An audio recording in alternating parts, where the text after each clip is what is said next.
Hoje o nosso assunto é sobre demissão. Demissão nunca é fácil, né? Para muitos empresários, esse é um dos momentos mais desconfortáveis da gestão. Mas eu quero que você entenda uma coisa: manter alguém que não gera resultado pode custar muito caro, mais caro do que desligar esse colaborador. A grande questão é como saber a hora certa de tomar essa decisão, principalmente como conduzir esse processo de forma estratégica, sem comprometer o clima da empresa, sem gerar risco jurídico, sem gerar climão, né? Que é o risco que normalmente tem, principalmente se a pessoa está bem engajada ali na equipe.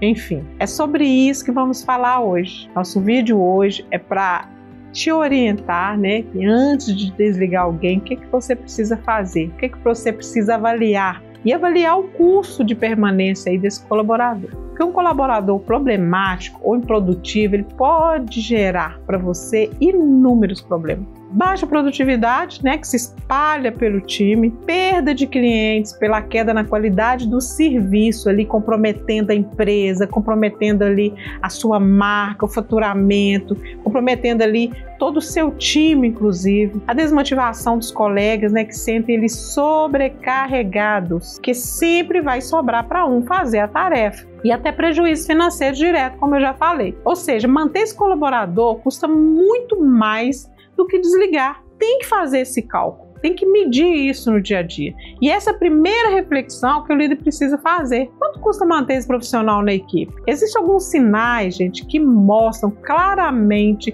que chegou a hora da demissão. Não tem jeito, não adianta protelar. Falta de comprometimento, mesmo após conversas e feedbacks, aí a pessoa não muda. Impacto direto, né, e negativo ali na equipe, seja por desmotivação ou por conflitos, né, que é horrível. Baixa performance da equipe. Então a pessoa não evolui, não tem evolução, tem resistência para mudança. E são mudanças que muitas vezes a empresa quer implementar e aquele colaborador ali fica empacando e atrapalhando a empresa. Quebra de valores da cultura organizacional, né? Você tem uma cultura ali toda sólida, mas por conta de uma pessoa você pode ali comprometer. E se você já tentou alinhar, já deu oportunidade de melhoria, mas nada mudou, fica aí o alerta.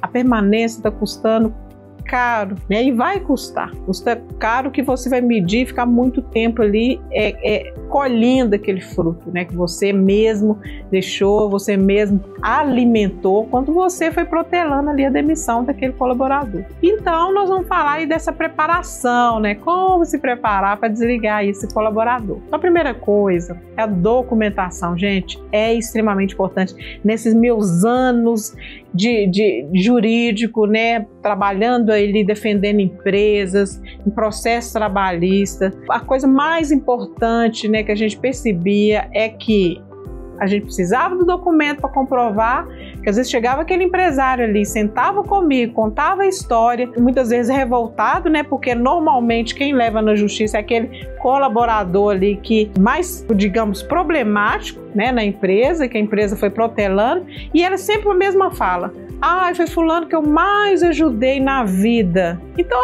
só muda de endereço. Então aquela pessoa que você mais ajudou, normalmente é que mais está ali buscando ajuda, precisando de ajuda, e o que menos faz. E aí, a hora que eu ia fazer a defesa, o que eu precisava? Porque o juiz não é igual a mim, né? Chegar, acolher, ouvir. O juiz quer os fatos. O juiz quer os documentos.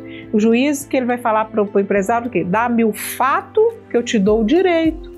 Que fato? A prova. Então, você tem o registro, tem advertências, feedbacks e conversas anteriores, né? Isso mostra que houve tentativas de ajuste e reduz riscos trabalhistas. Um outro ponto é o planejamento. Você vai definir uma data, alinhar quem vai conduzir a conversa e prepare a equipe para absorver as demandas. Então, esteja preparado para isso. Um terceiro ponto é a conversa de desligamento, que muitos ficam evitando, né? Nem vai na empresa, pede outro para falar. Isso não é certo. Então, é o gestor que contratou, é o gestor que tem que ir lá e mostrar porque de repente dá a chance daquele colaborador melhorar, e se ele for numa outra empresa, que a gente não pode desejar que ele vá para o seu concorrente, né, aquele colaborador que é ruim, e sempre ter essas intenções boas no coração, né, que dá a ele a chance de, no novo momento, ele ter consciência do porquê ele está sendo desligado da empresa, para que ele tenha a chance de melhorar. Então esse é o momento mais delicado, sei disso, já passei muitas vezes por isso. Precisa ser firme, respeitoso, respeitosa e objetivo. Evitar longas justificativas, não precisa estar dando, porque se você tem uma gestão redonda, uma gestão tranquila, o próprio colaborador, ele vai perceber que ele não se encaixa. E eu já vejo situações, gente, quando a empresa ela está com a gestão dela totalmente organizada, a equipe coesa, você tem ali uma equipe engajada, acontece que esse profissional, esse colaborador que não se adequa, ele é expelido do ambiente, aquele ecossistema ali. Os próprios colaboradores e colegas já expelem. A pessoa pede demissão ou sai, então não precisa disso, então não precisa de longa justificativa, vai direto ao ponto. Estamos encerrando o vínculo, agradecemos sua contribuição até aqui, mas seguimos em direções diferentes, que já foi falado antes, não tem muito o que falar. O quarto ponto são os cuidados jurídicos. Garanta que todos os direitos trabalhistas sejam cumpridos. Nada de pagar faltando, porque normalmente quando o colaborador ele desliga da empresa, quando é nesses casos, e o gestor ele demora a desligar, começa a gerar ali sentimentos, e um sentimento que eu percebo muito é sentimento de raiva, de revolta. Então o empresário sai da objetividade, que a objetividade do empresário é o quê? Gerir o negócio e ter lucro. E não entrar nessas picuinhas, nessas questões aí emocionais. E acaba que, por conta da raiva, tenta fazer exatamente o que esse colaborador fez com a empresa. Mas o colaborador fez porque tem uma mentalidade diferente.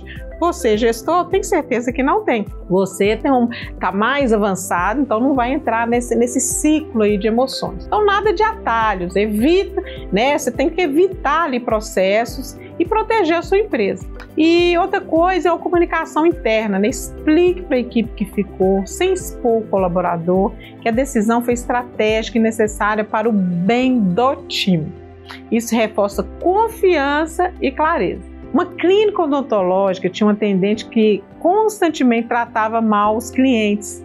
Mesmo após treinamentos, conversas, os colegas já estavam cansados e o clima assim estava pesando diariamente, estava muito complicado. Após várias tentativas de melhoria, a demissão ela foi realizada. O ambiente ele transformou. Gente, assim, foi nítido, o atendimento voltou a ser elogiado, os clientes sentiram a diferença. Então, às vezes, a saída de uma pessoa não é uma perda, é um alívio, é um bônus, é um ganho para o coletivo e uma porta aberta, né, para que alguém melhor, gente, que está aí no mercado, ocupe aquele espaço. Então, depois da demissão, é essencial reorganizar o time. Redistribua as tarefas temporariamente, mostre clareza nos próximos passos, se necessário, já inicie o processo seletivo para a substituição. Isso evita insegurança e manter a produtividade. Demissão faz parte da gestão, não é apenas sobre desligar uma pessoa, mas sobre proteger a empresa, proteger o time e abrir espaço para que novas pessoas alinhadas com os valores e metas do negócio possam contribuir. E aqui entra a minha missão, formar líderes forte, consciente, preparado para tomar decisões difíceis de forma estratégica e justa. No Método GIS, Gestão Inteligente e Simples, eu ensino como estruturar processos de gestão de pessoas que evitam decisões tardias, né? Reduzem riscos e fortalecem a equipe. Se esse conteúdo ele foi importante para você, deixe seu like. Me ajude a divulgar para outros empresários que precisam entender o peso e a importância de uma demissão estratégica.